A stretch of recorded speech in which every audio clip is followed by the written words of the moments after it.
dengan Satpol P3KP Sub Urusan Kebakaran. Dan kira-kira seperti apa saja kegiatan dari Sub Urusan Kebakaran ini? Bagaimana kira-kira rencana ke depan di tahun 2023 ini?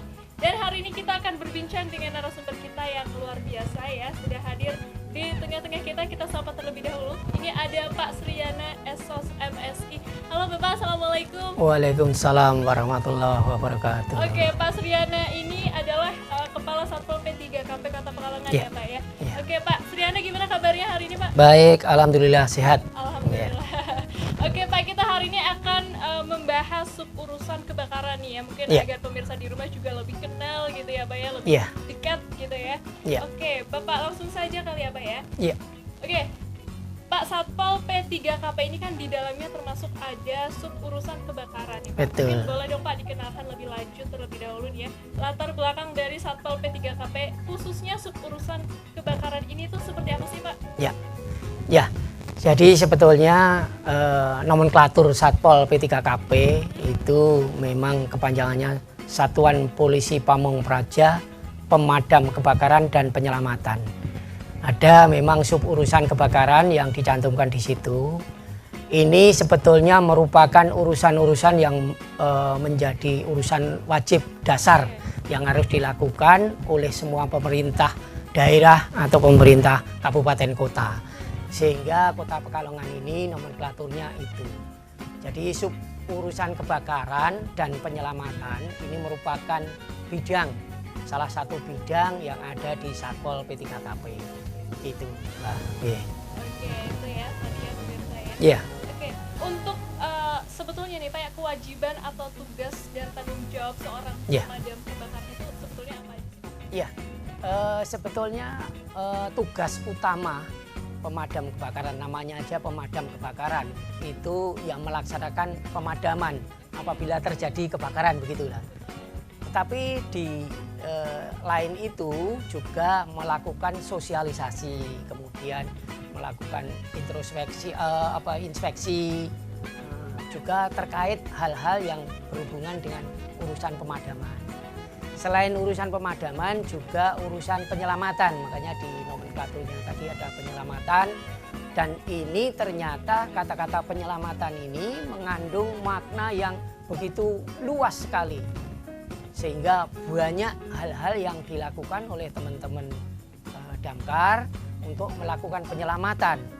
Bahkan sangat-sangat luar biasa karena tiap ada aduan yang berhubungan dengan penyelamatan itu pasti kita lakukan gitu.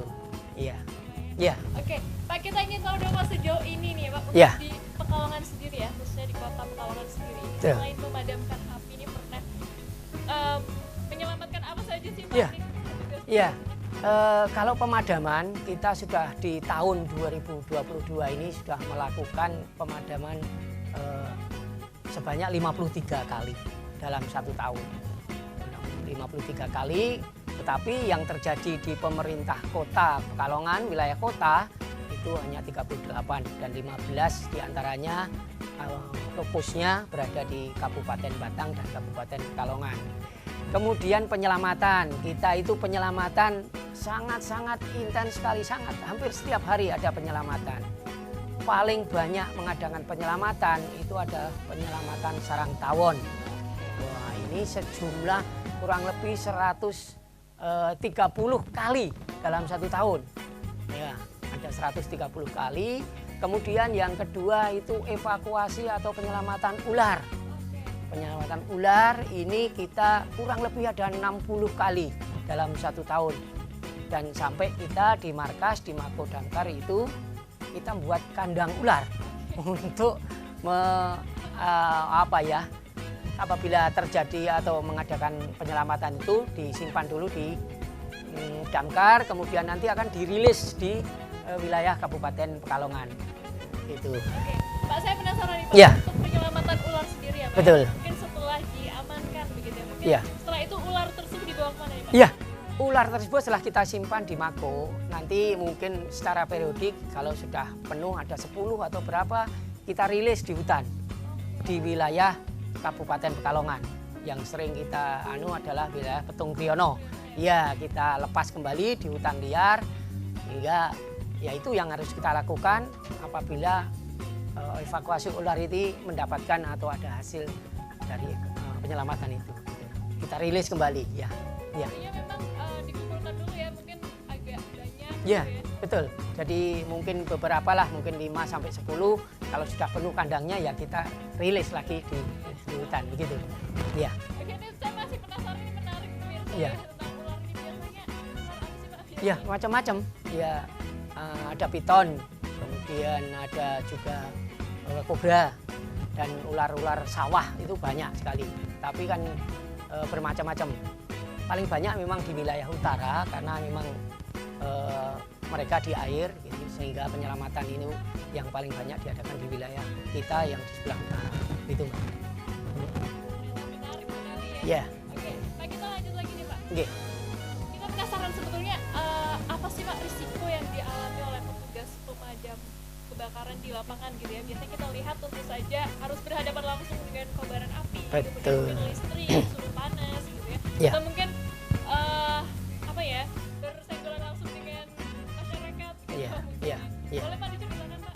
Ya, memang teman-teman damkar itu harus cepat mengambil keputusan atau cepat memberikan pelayanan. Kita punya SOP 15 menit setelah kita mendapatkan berita pemadam ada kebakaran, kita harus sudah sampai di lokasi. Sehingga memerlukan kecepatan dan keterampilan. Memang resikonya banyak teman-teman itu. Mulai dari mengendarai mobil saja pernah sampai menyeruduk pagarnya orang. Kemudian nyenggol kendaraan orang juga pernah. Kemudian setelah sampai di lokasi, mereka harus berjibaku memadamkan api yang notabene kalau tidak hati-hati mereka akan berisiko untuk mendapatkan atau tersengat oleh kobaran api, dan ini yang diperlukan kehati-hatian serta kecermatan serta keterampilan bagi mereka-mereka yang mengadakan pemadaman. Jadi risikonya tetap ada, tapi kita selalu tekankan kepada anggota untuk selalu berhati-hati, selalu meningkatkan keterampilan agar bisa memberikan pelayanan sebaik-baiknya. Gitu, Mbak. Ya. Oke, kita masih lanjut lagi Pak. Mungkin pernah nggak Pak misalnya ada suatu cerita yang mana biasanya kadang di lokasi kebakaran gitu Iya. ya, itu masyarakat juga turut memadamkan gitu, Iya. tapi justru kadang itu menyulitkan atau menghambat Iya. petugas gitu Pak. Iya. Mungkin ada cerita. Ya, sebetulnya pemberdayaan masyarakat atau peran serta masyarakat itu memang dibutuhkan karena kita tahu juga ada keterbatasan. Tetapi memang kadang mungkin menghalangi atau menghambat teman-teman yang sedang memadamkan. Itu Oke. terjadi setiap saat, hampir setiap itu ada. Jadi ada inisiasi, ada inisiatif dari warga sekitar yang melihat itu wajar saja mereka melakukannya. Tetapi kita edukasi kepada mereka agar diberikan kesempatan kita ini yang selaku petugas untuk bisa memadamkan lebih baik. Gitu. Oke. Iya. Kita lanjut lagi nih Pak ya. Kebakaran itu sebetulnya ada jenis-jenisnya nggak sih Pak, sehingga strategi dan taktik pemadamannya pun berbeda-beda gitu misalnya? Ya, sebetulnya kan macam-macam. Jadi penyebab kebakaran itu kan macam-macam. Terutama memang paling banyak itu disebabkan karena memang human error, artinya kesalahan manusia. Yang pertama mungkin bakar-bakar sampah. Ya, itu menyebabkan kebakaran. Tidak cuma di rumah, bisa juga di lahan Ladang kosong, gitu ya? di ladang dan lain sebagainya, terutama di musim kemarau. Oke. Tetapi memang macam-macam itu bisa kita lakukan. Jadi teman-teman sudah kita bekali terkait dengan terutama kondisi-kondisi TKP yang sempit wilayahnya atau arealnya, kemudian harus menggunakan alat-alat yang ada, gitu. Jadi melakukan pemadaman, sehingga memang hal-hal yang menyulitkan juga ada terkait dengan pemadaman apabila itu dilakukan oleh teman-teman, terutama di tempat-tempat yang sulit dijangkau, karena kita armadanya memang agak besar. Sedangkan Kota Pekalongan ini wilayahnya ada gang-gang kecil yang kita tidak mungkin bisa masuk ke wilayah tersebut. Oke. Ya. Biasanya gimana tuh Pak caranya biar bisa menjangkau sampai dalam gitu? Oh, kita maksimalkan sambungan pipanya, sambungan selangnya itu kita maksimalkan. Kemudian kalau memang terpaksa tidak bisa ya sebetulnya kita punya armada kecil, setingkat tosa itu yang kecil, tetapi yaitu sifatnya hanya untuk istilahnya antisipasi biar tidak terlalu besar aja. Untuk pemadamannya mungkin butuh armada yang gede apabila terjadi kebakaran yang besar gitu. Bisa menampung lebih banyak debit betul, air juga ya Pak ya? Betul. Oke. Pak, biasanya kebakaran sendiri biasanya di Kota Pekalongan gitu ya, paling umum ditemukan itu disebabkan oleh apa nih Pak? Iya, seperti tadi sudah saya singgung, sebab paling banyak itu karena kesalahan manusia, bakar sampah itu tadi, kemudian puntung rokok, mohon maaf ini bagi yang perokok, kemudian yang lain yang sifatnya dari kesalahan kita sendiri gitu. Itu selama di kurun waktu 2022 itu ada sekitar 14 kejadian yang disebabkan kasus yang disebabkan oleh kesalahan manusia. Kemudian yang selanjutnya itu juga ada konsleting listrik. Dari konsleting itu juga ada penyebabnya, bisa menyebabkan kebakaran serta sebab lain lah, itu yang sebab lain yang mungkin ini sangat sedikit lah gitu Mbak. Oke, berarti selain human error tadi, kelalaian manusia juga bisa disebabkan oleh konsleting listrik gitu ya Pak ya? Bisa.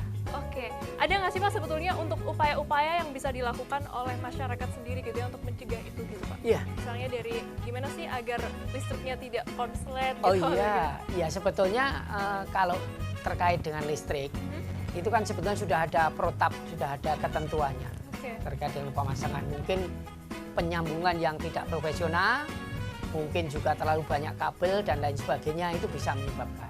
Tetapi kita selalu mensosialisasikan kepada warga Kota Pekalongan ini khususnya, mulai dari anak-anak sampai yang dewasa, sampai semua lini perkantoran dan lain sebagainya, agar bisa menghindari atau mencegah kebakaran di setiap rumah tangga. Ini penting, ini dari akar yang paling bawah perlu kita lakukan sosialisasi, pembekalan apabila terjadi kebakaran atau mencegah kebakaran di rumah tangga gitu. Oke, luar biasa ya. Yeah. Oke, nanti kita akan bahas itu lagi Pak secara lebih merinci ya Pak ya. Oke. Untuk pos pemadam Kota Pekalongan sendiri itu ada di mana sih Pak? Iya. Kita ada di Jalan Tentara Pelajar. Ya, memang kita baru punya satu pos. Ini rencananya ke depan memang mau meminta kepada pemerintah Kota Pekalongan untuk bisa bikin pos lagi di wilayah selatan. Jadi sementara baru ada satu pos. Oke, Pak, kita mau masih akan lanjut lagi Pak, tapi setelah jeda pariwara berikut ini. Jadi pemirsa jangan kemana-mana, tetap di Expose, lebih dekat, lebih santai.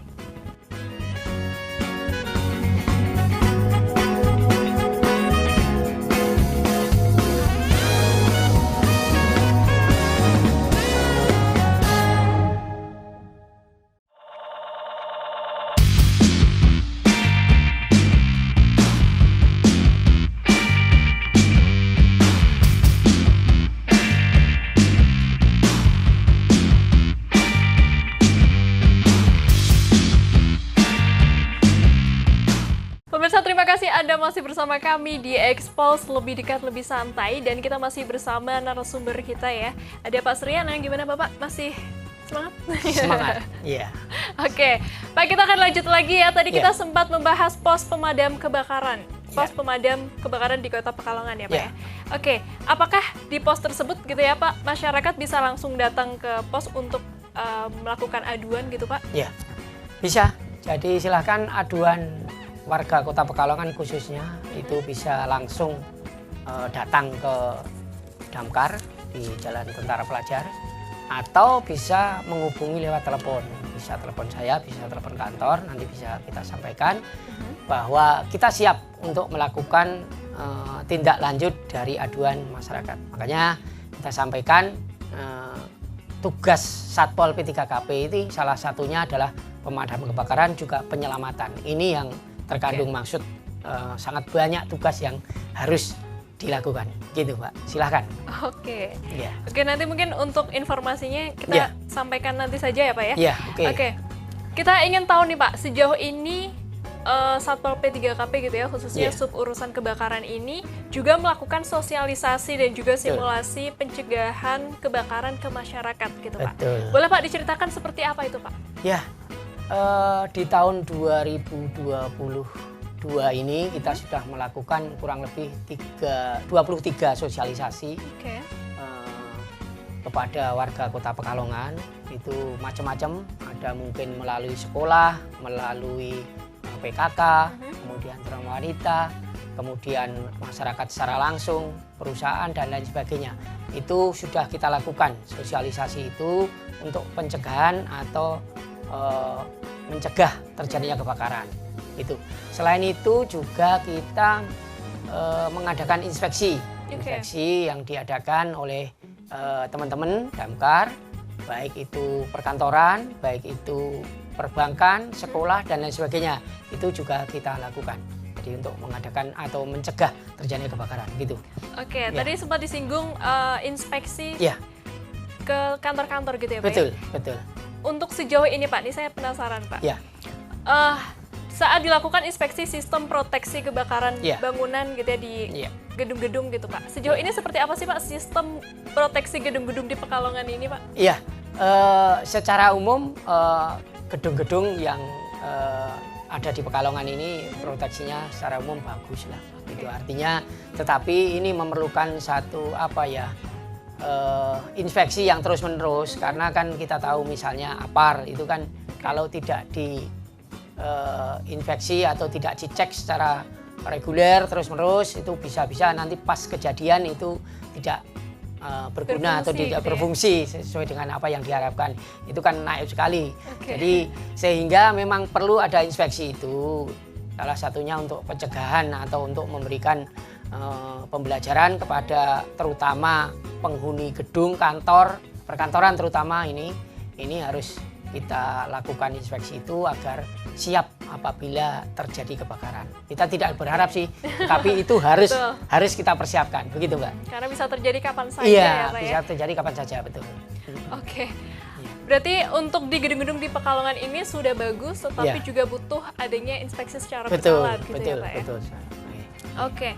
Pak, biasanya kita lihat armada yang dipakai petugas saat memadamkan api itu menggunakan truk berisi air gitu ya. Kita penasaran nih Pak, untuk sumber airnya sendiri ini dari mana sih Pak? Iya, kalau sumber air sementara ini kita ambil dari PDAM memang. Oke. Berada di PDAM karena memang ya satu-satunya sumber air yang bisa kita anukan di Kota Pekalongan itu PDAM. Jadi kita mengambil dari sana. Cuma memang terkendala apabila itu lokasinya agak jauh, memang itu menjadikan kendala buat kita. Jadi itu kita masih menggunakan sumber dari PDAM, Pak. Oke. Ya. Artinya memang saat suatu lokasi kebakaran itu jauh gitu ya, kemudian jumlah air di dalam tank sudah habis, kita harus mengambil lagi itu yang jadi kendala ya? Harus, iya. Karena mungkin jarak. Karena memang hidran kita itu tidak berfungsi sebagian besar. Jadi kita sebenarnya ada hidran tetapi tidak maksimal bisa kita anukan. Oke, ngomong-ngomong tentang hidran nih Pak, saya juga ingin tanya nih Pak ya. Iya.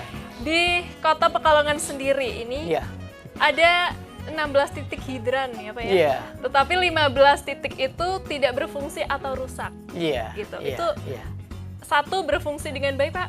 Iya. Sebetulnya kalau yang hidran kota PDAM itu ada 31. Tetapi yang berfungsi hanya satu.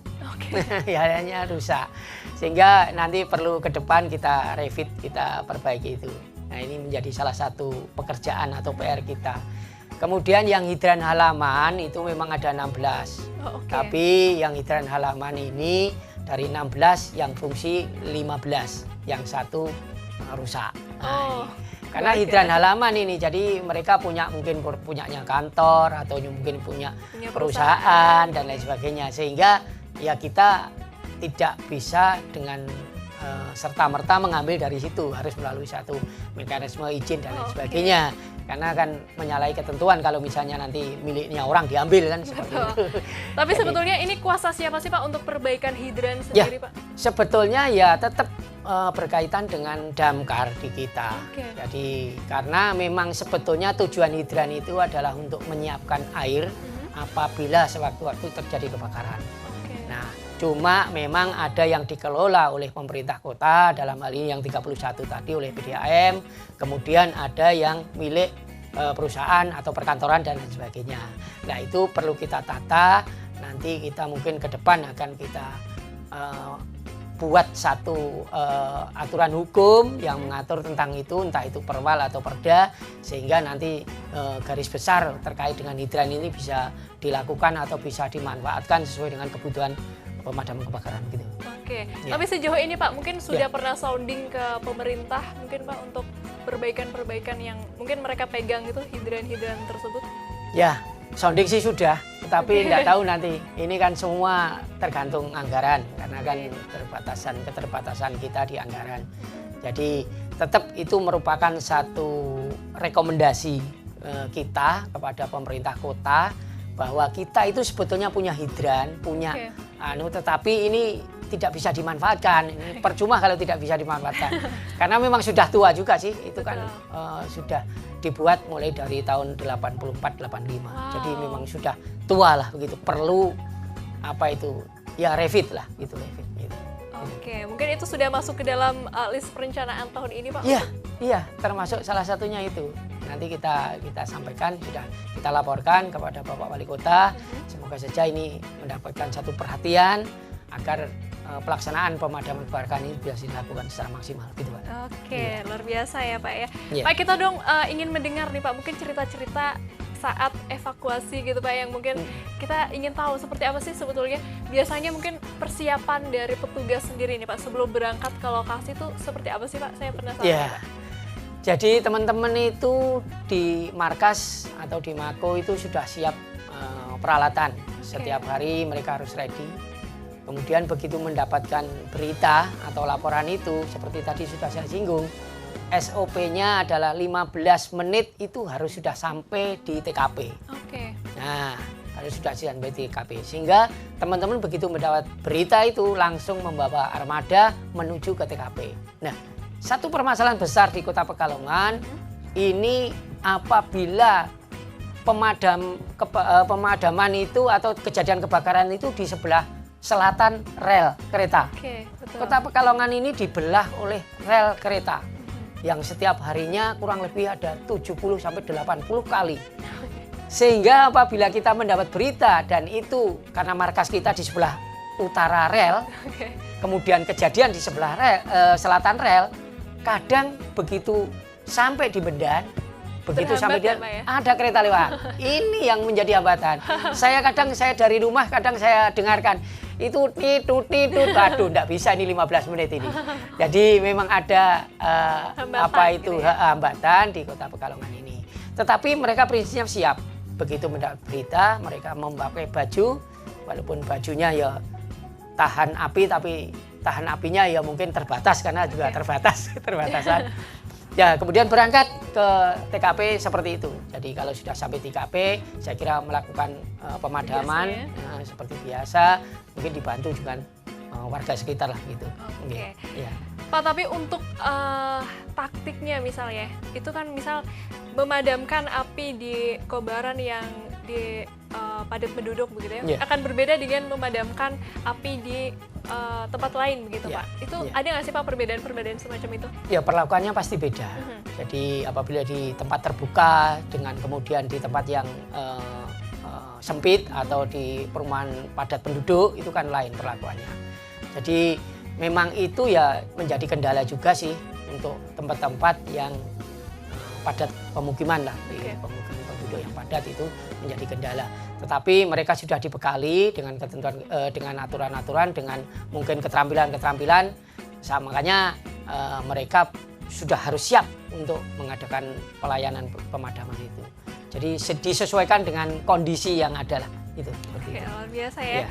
Oke, Pak, saya penasaran lagi Pak, ada mungkin penyelamatan yang paling lucu gitu ya, misalnya kayak menyelamatkan kucing tersangkut atau apa begitu Pak yang selama ini sudah pernah dilakukan? Oh, cerita ya ini berarti. Ya, boleh. Jadi saya pernah ditelepon. Oke. Ditelepon oleh warga bahwa menyatakan atau mengatakan melaporkan ada monyet. Oh, oke. ada monyet di kota Pekalongan ini, saya heran. Ini monyetnya siapa gitu loh. Kok di kota kok ada monyet gitu, lepas itu mengganggu. Akhirnya memang kita terjunkan tim yang sudah siap di Mako untuk evakuasi gitu. Itu yang saya juga heran kenapa di kota ini ada monyet. Kemudian kucing tadi, pernah kucing kecemplung sumur itu juga minta dievakuasi gitu loh. Bahkan yang paling spektakuler beberapa waktu yang lalu, mungkin penjenengan mendengar berita itu, ada seorang yang mohon maaf gila naik ke atap minta dievakuasi. Mungkin penjenengan mendengar beberapa bulan yang lalu itu ada itu. Itu akhirnya bagaimana Pak? Ya, alhamdulillah kita evakuasi. Ternyata ya mungkin sedikit ada depresi lah begitulah setelah kita anukan, tapi langsung kita bisa kita sampaikan kepada yang terkait, jadi agar bisa ditindaklanjuti lah gitu lah. Ya. Oke, wow, banyak luar biasa, yang cukup lucu-lucu menarik sekali ya Pak ya, cerita-cerita di balik para petugas ini bertugas di lapangan gitu ya Pak ya. Oke, Pak, kita masih lanjut lagi ya Pak ya. Kira-kira untuk rencana di tahun 2023 ini Pak, akan ada layanan atau kegiatan apa lagi nih Pak dari Satpol P3 Kaltim? Kalau layanan saya kira ya itu mungkin pemadaman, kemudian penyelamatan, tetapi hal yang ke depan ini kita harapkan adalah pemberdayaan masyarakat. Kita sementara ini sudah mengadakan pemberdayaan masyarakat terkait dengan relawan kebakaran. Ini perlu sekali kita sampaikan kepada warga sekitar. Di bulan Januari kemarin kita sudah mengukuhkan 68 relawan kebakaran. Ini yang akan membantu kita untuk paling tidak mengurangi apabila terjadi kebakaran di wilayah masing-masing. Dan di tahun 2023 ini kita buka lagi untuk relawan pemadam kebakaran ini, bahkan kita upload di medsos kemarin, luar biasa. Pendaftarnya itu sudah 350-an. Wow. Bahkan tidak cuma di Kota Pekalongan, sampai orang Ambon daftar ke sini. Ada itu betul, ada dari Kalimantan itu. Wow. Nah, padahal kita hanya membutuhkan kurang lebih ada 30 atau 40 lagi karena untuk menggenapi sampai 100 red car itu.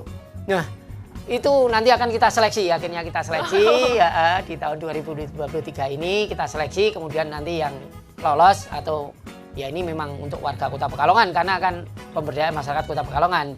Jadi kita kukuhkan lagi untuk next ke depan. Oke.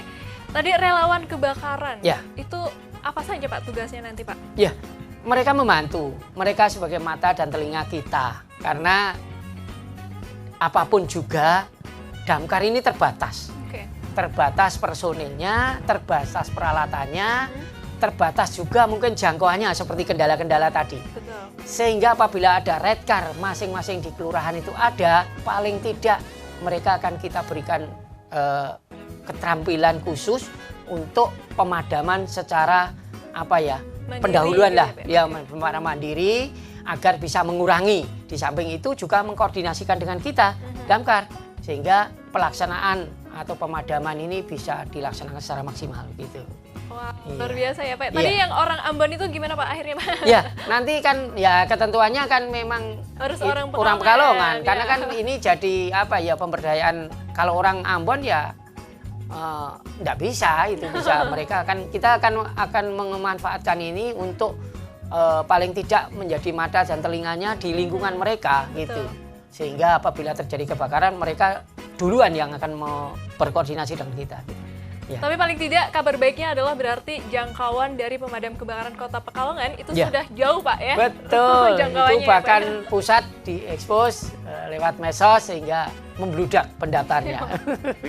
Keren sekali Pak ya. Iya. Oke, Pak, kita masih akan lanjut lagi Pak setelah ini. Jadi pemirsa jangan kemana-mana, tetap di Expose lebih dekat, lebih santai.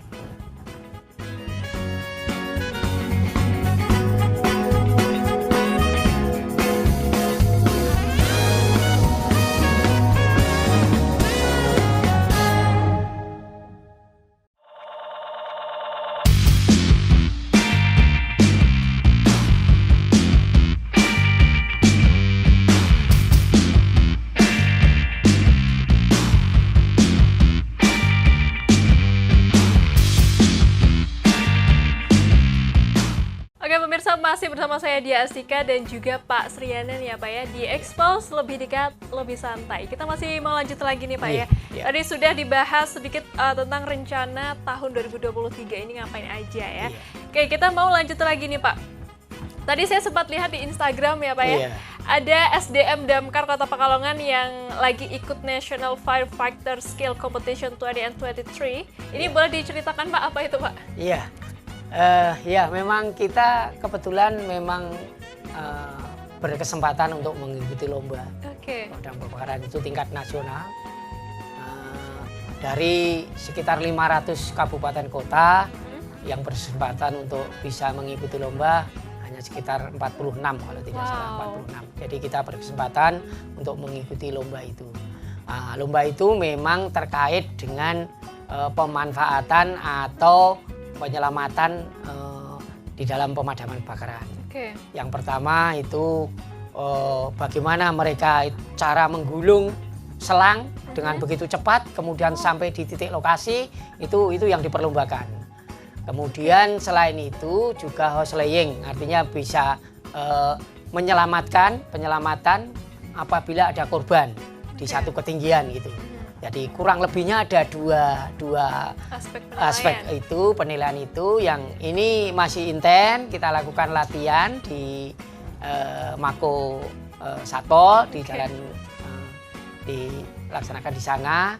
Semoga saja nanti tanggal 23 sudah mulai berangkat ke Jakarta untuk mengikuti lomba itu. Ya kami berharap minta doanya, restunya sama warga Kota Pekalongan dan semuanya agar bisa mendapatkan juara lah begitu, karena sudah mempersiapkan sedemikian rupa gitu. Berarti nanti lombanya di Jakarta ya? Di Jakarta, di Dinas Pemadam Kebakaran DKI. Tapi apakah itu penilaiannya sebelumnya, misalnya selama ini sudah berdedikasi kepada masyarakat gitu yang masuk ke dalam penilaian, atau nanti saat di sana saja gitu Pak? Ya, ada.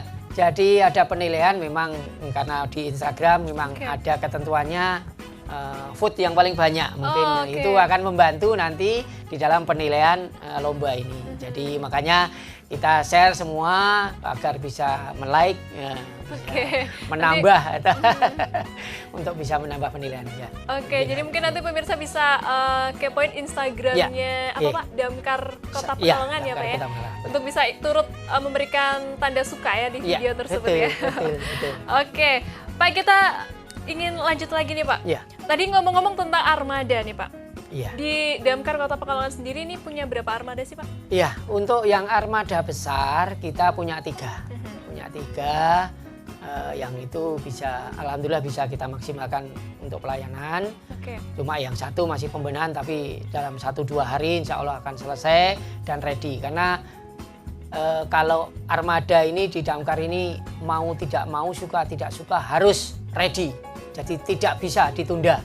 Makanya saya tekankan kepada anggota harus diperbaiki kalau misalnya ada kerusakan.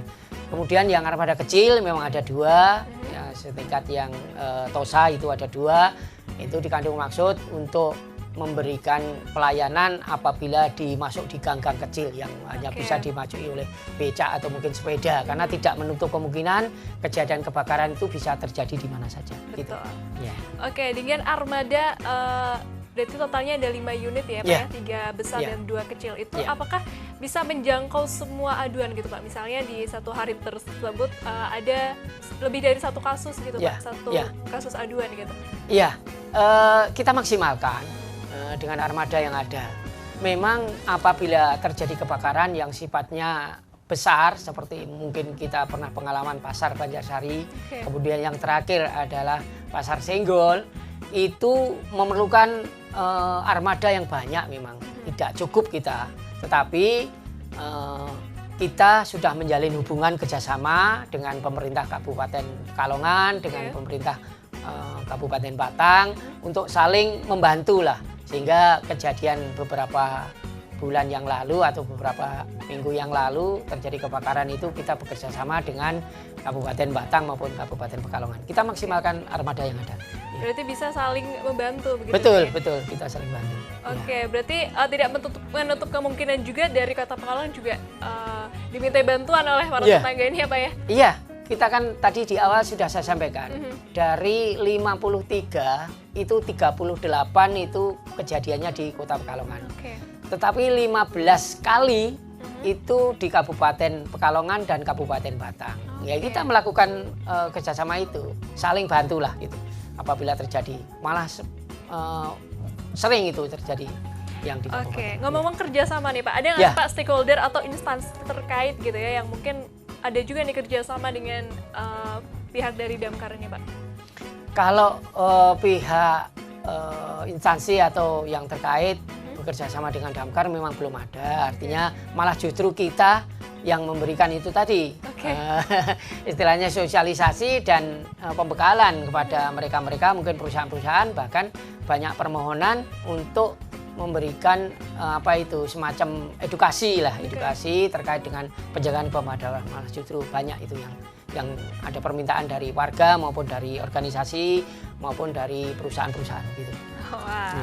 Oke Pak, tadi sempat disampaikan ya Pak ya, bahwa kantornya ini kadang terkendala karena berada di sebelah utara rel gitu ya, mungkin betul. menjadi salah satu penghambat gitu ya untuk lebih cepat sampai ke lokasi gitu Pak. Mungkin ada nggak sih Pak rencana untuk buka kantor cabang gitu Pak di sebelah selatan rel gitu misalnya? Historisnya sebetulnya kita itu pernah pemadam kebakaran itu di wilayah selatan di Kertoharjo. Mungkin Bapak Ibu sekalian paham itu. Beberapa waktu atau beberapa tahun yang lalu kita itu markasnya ada di Kertoharjo dan itu tidak efektif, kemudian dipindahkan di TP.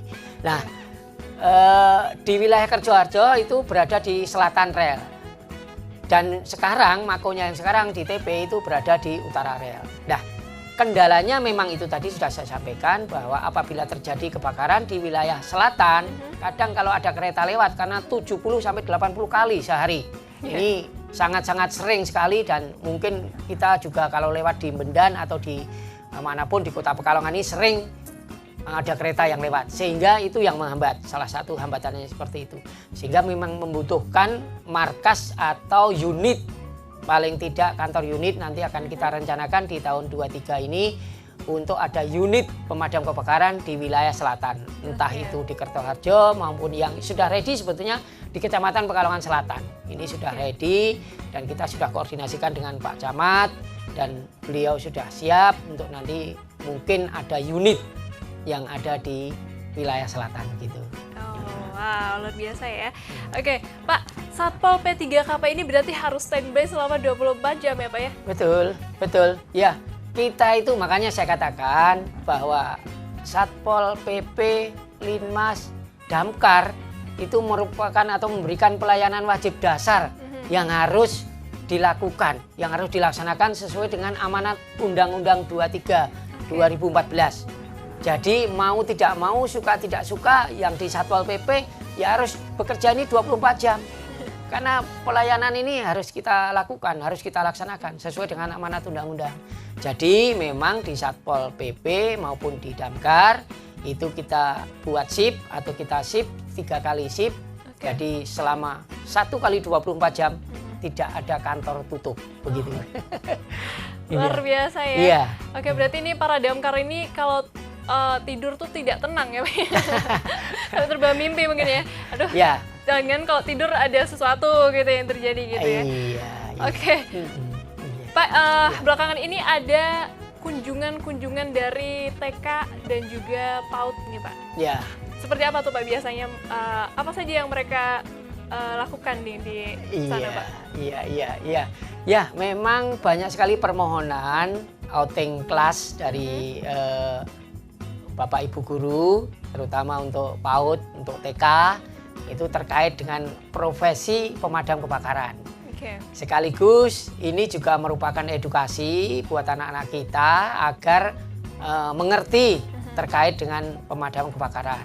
Di sana akan diajarkan, diperkenalkan dengan baju tahan api, kemudian cara melaksanakan pemadaman begitu, kemudian tidak membuang sampah atau puntung rokok atau dan lain sebagainya yang sifatnya bisa terjadi menimbulkan kebakaran dan lain sebagainya, terutama buat anak-anak mereka, dan itu kita layani hampir setiap hari ada permohonan itu. Kita edukasi kepada mereka baik anaknya maupun gurunya juga. Betul. Terkait di rumah begitu.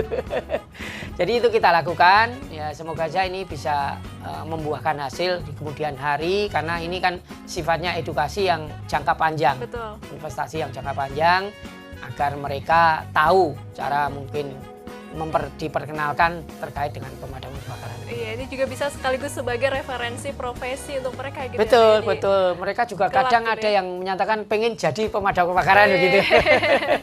Keren ya. Iya, Jadi nanti iya, iya. referensi Iya. cita-cita mereka tidak hanya itu saja, Pak Iya, ya. betul. Iya, Oke. iya. Pak, kita ingin ini dong Pak, dikasih tips-tips nih Pak, mungkin yang bisa dilakukan gitu ya oleh para pemirsa di rumah dalam mencegah atau menangani kondisi siaga kebakaran gitu ya. Seperti apa sih Pak sebetulnya langkah-langkah yang bisa dilakukan masyarakat dalam mencegah kebakaran ini Pak? Ya, sebetulnya langkah-langkah mencegah kebakaran itu banyak yang harus dilakukan oleh kita semua.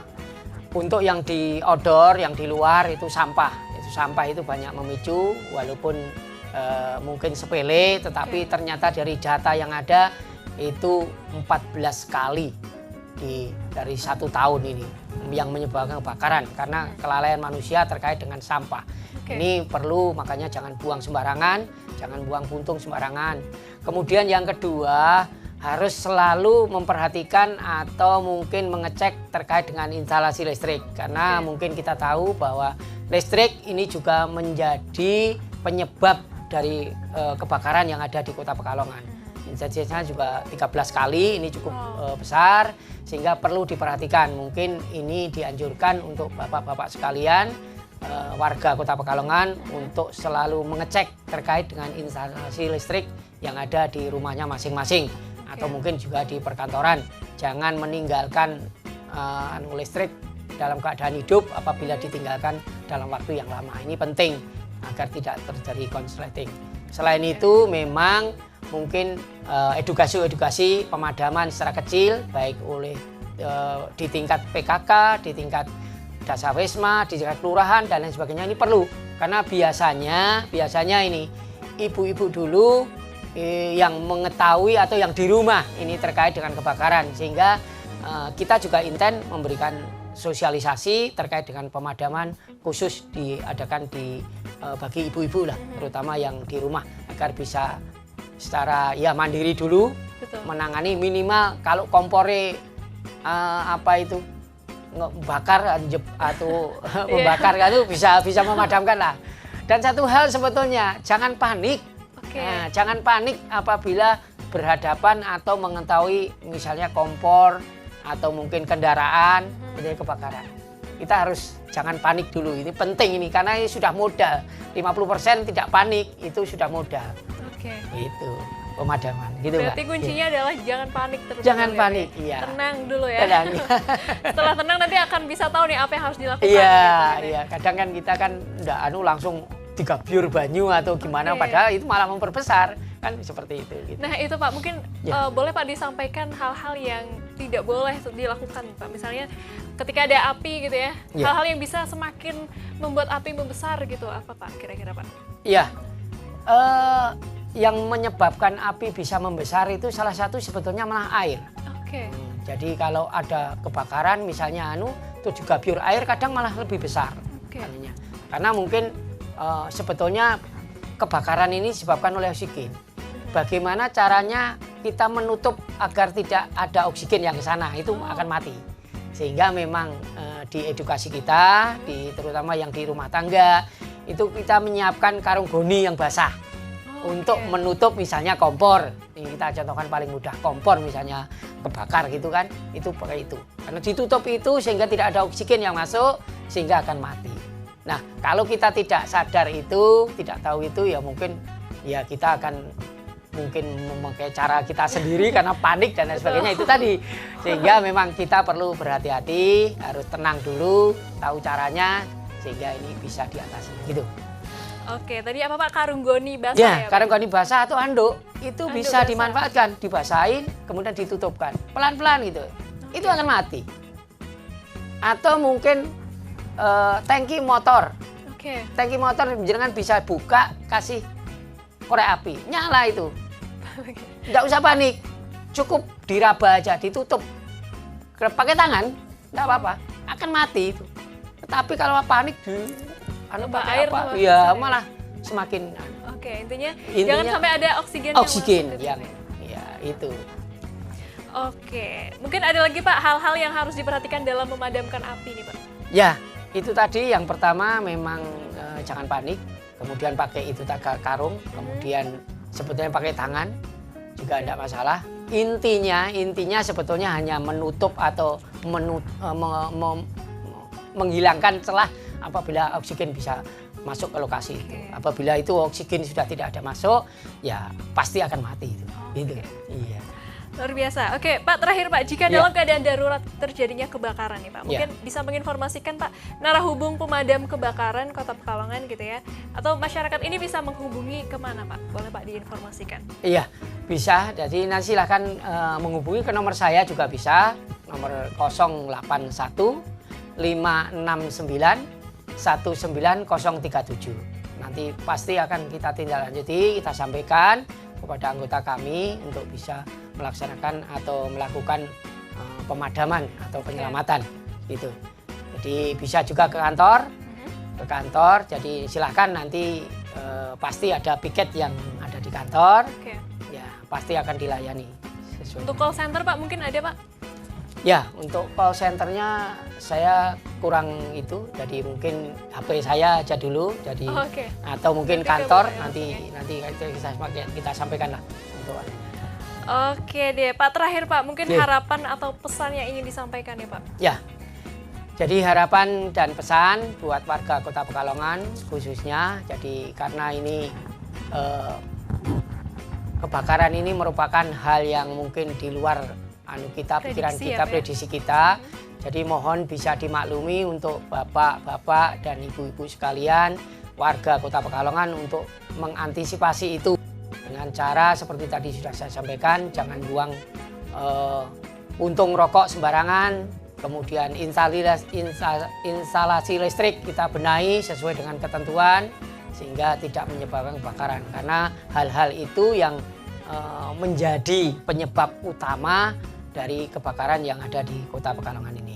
Oke, Pak Sriana, tidak terasa ya waktu kita ternyata Iya. sudah habis Pak ya. Oh, iya. Dan terima kasih banyak Iya. Pak Sriana sudah hadir Iya. di Expos hari Iya. ini. Iya. Mungkin kita bisa lanjutkan perbincangan yang seru ini Iya. di lain kesempatan ya Pak Iya. ya. Terima Iya. kasih Iya. sudah hadir Terima hari kasih. ini, terima Iya. kasih. Oke, dan pemirsa itu dia perbincangan kita dengan Satpol P3KP Sub Urusan Kebakaran ya. Ternyata tidak hanya memadamkan api saja tadi ya, tapi juga banyak melakukan hal-hal ya, melakukan penyelamatan. Tadi sudah dicontohkan, tadi ada menyelamatkan beberapa animal rescue gitu ya Pak ya. Iya. Kemudian juga tadi kita sempat diberikan tips juga bagaimana sih caranya mencegah terjadinya kebakaran. Itu bisa pemirsa lakukan di rumah, dan semoga kita semua bisa terhindar dari mara bahaya, terutama kebakaran, jangan sampai ya. Jadi pemirsa harus berhati-hati. Dan mungkin itu saja Expos kita hari ini. Saya Dia Astika dan segenap kru yang bertugas pamit hari ini. Terima kasih sudah menonton Expos dan sampai jumpa di Expos selanjutnya. Wassalamualaikum warahmatullahi wabarakatuh. Waalaikumsalam.